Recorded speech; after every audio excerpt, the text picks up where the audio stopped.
वो कहते हैं ना, माँ शब्द अपने आप में परिपूर्ण है। दुनिया में हम चाहे कितनी भी रिश्ते से क्यों न बंधे हुए हैं, लेकिन माँ का हमारा जीवन अधूरा होता है।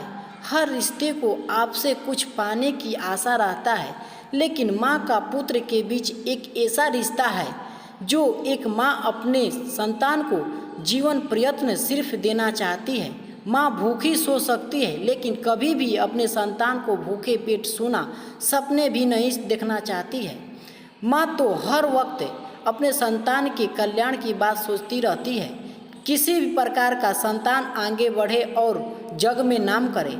एक दिन थॉमस अल्वा एडिसन स्कूल से अपने घर आया और स्कूल से मिले हुए पेपर को अपनी माँ से देते हुए बोला कि माँ, मेरे शिक्षक ने मुझे यह पत्र दिया है और कहा कि इसे केवल अपनी माँ को ही देना। बताओ माँ, आखिर इसमें ऐसा क्या लिखा हुआ है? मुझे जानने की बड़ी उत्सुकता है।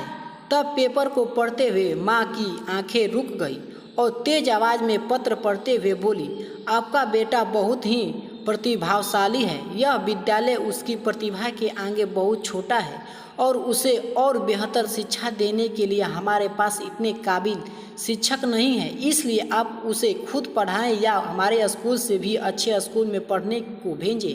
ये सब सुनने के बाद एडिसन अपने आप पर गौर करने लगा और माँ के देखरेख में अपनी पढ़ाई करने लगा। लेकिन एडिसन के माँ के मृत्यु के कई सालों बाद एडिसन तो एक महान वैज्ञानिक बन गया और एक दिन अपने कमरों की सफाई कर रहा था तो उसे अलमारी में रखा हुआ वह पत्र मिला, जिसे उसने खोला और पढ़ने लगा। उसमें लिखा था कि आपका बेटा मानसिक रूप से बीमार है, जिससे उसकी आगे की पढ़ाई इस स्कूल में नहीं हो सकता, इसलिए उसे अब स्कूल से निकाला जा रहा है। इसे पढ़ते ही एडिसन एक भावुक हो गया और फिर अपनी डायरी में लिखा कि थॉमस एडिसन तो एक मानसिक रूप से बीमार बच्चा था, लेकिन उसकी माँ ने अपने बेटे को सदी का सबसे प्रतिशाली व्यक्ति बना दिया।